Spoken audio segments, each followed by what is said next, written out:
Pessoal, boa noite. Neste momento, 19h39. Eu fiquei no último story falando sobre o mundo dos investimentos, né?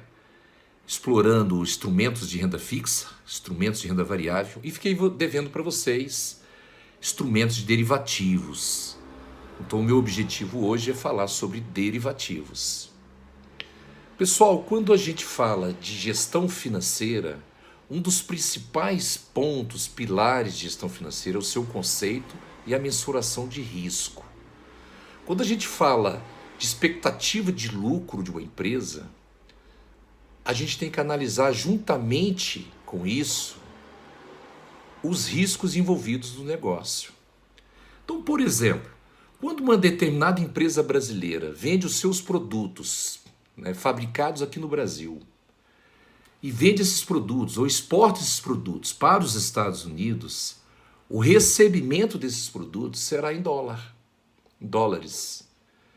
E o custo de produção em reais. Então nasce aí o primeiro problema, a exposição dessa empresa ao risco do descasamento entre receita em dólares e despesa em reais. Vocês concordam? Para as incertezas, pessoal, os imprevistos ocorridos com pessoas físicas, foi criado o mercado de seguros para coberturas de caso de falecimento, caso de doença, caso de incêndio. O mercado de seguros foi criado para isso.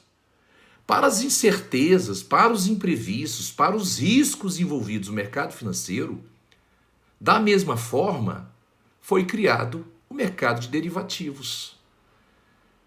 Então nasce aí o conceito, a definição de derivativos.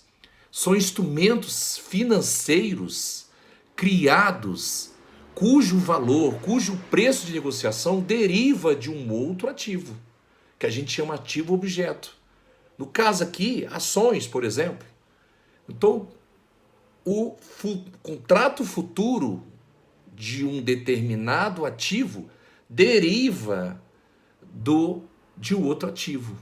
Por exemplo, a gasolina não deriva do petróleo. Então, foi criado derivativos para quê? Um instrumento financeiro cujo valor, cujo preço deriva de um outro ativo. Vocês vão entender isso de forma mais clara aqui na sequência, ok? Então, dando aí a sequência, nós temos 4 tipos de derivativos: contratos futuros, contratos a termo, swap e opções. Esqueçam os outros 3. Vamos, atenção aqui exclusiva tão somente ao contrato futuro. Vamos agora às características dos contratos futuros. Então veja bem, há 4 estratégias, quando eu penso em contrato futuro, tá? Há 4 estratégias por trás. Hedge, que proteção em inglês.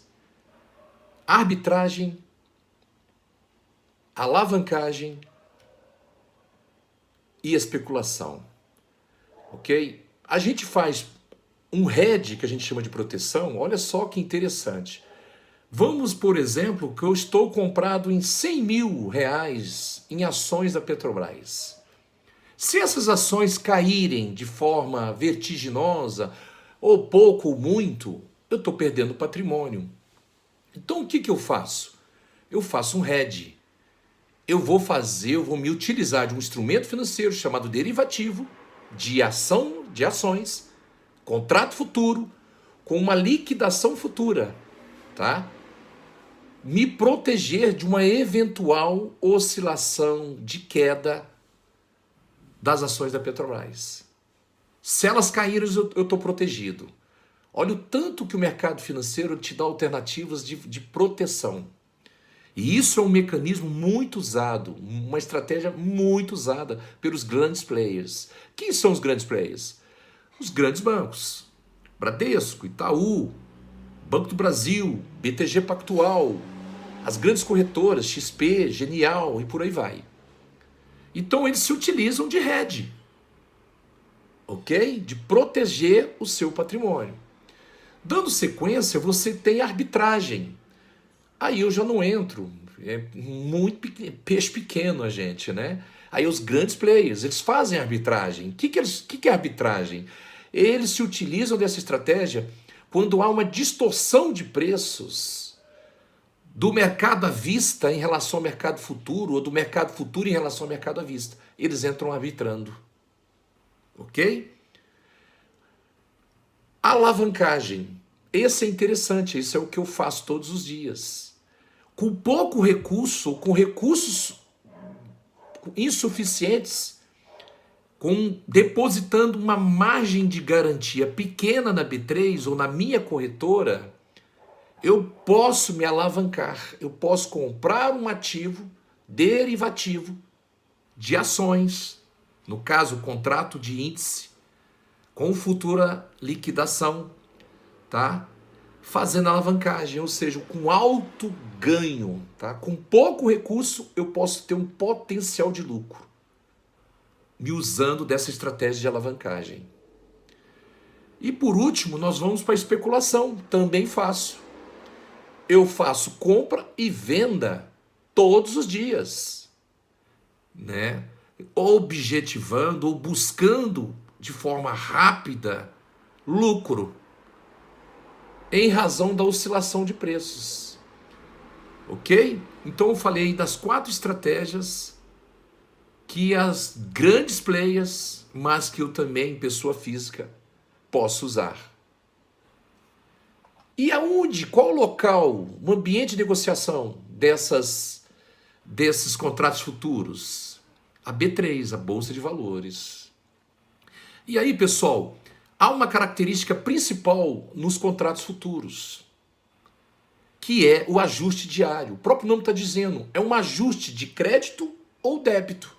Se você ganhou, você vai receber em seu favor um ajuste de crédito.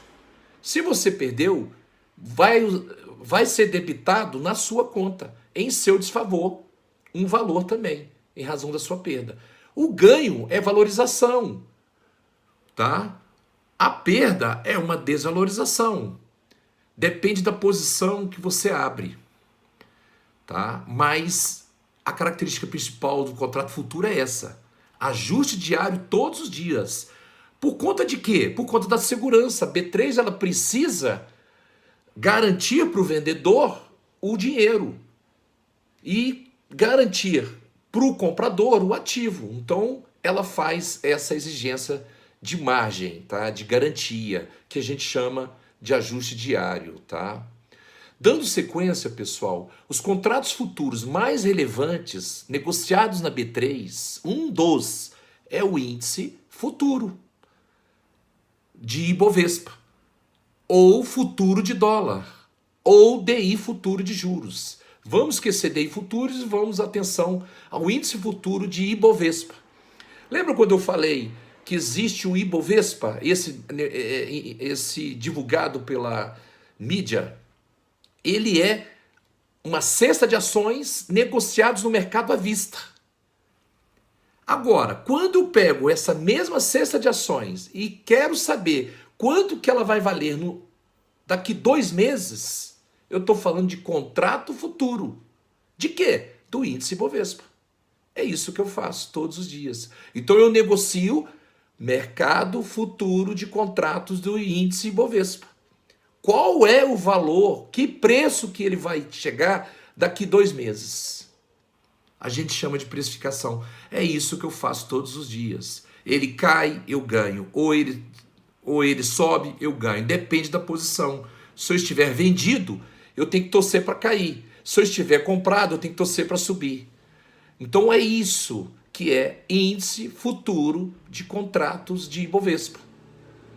Tá? Da mesma forma, pessoal, eu tenho o índice futuro de dólar.